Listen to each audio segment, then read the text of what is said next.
How to download videos on your Iflix application. So hello guys, welcome back to my YouTube channel. In this quick tutorial I'll be discussing about how you can easily download videos on your Iflix.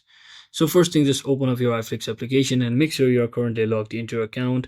And now I'll simply tap on this my account section to view my history, since I have already viewed some videos over. So let's say I want to download this video over here.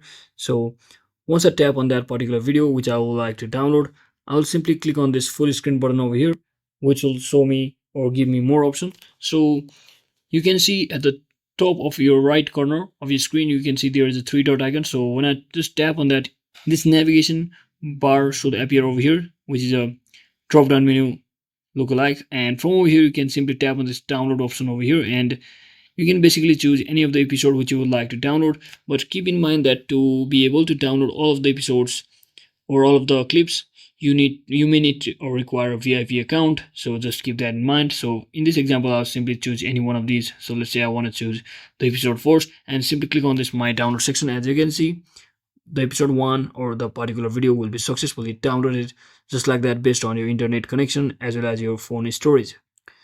So that is exactly how we do it, guys. Thanks for watching. Don't forget to like and subscribe to the channel. See you on the next one.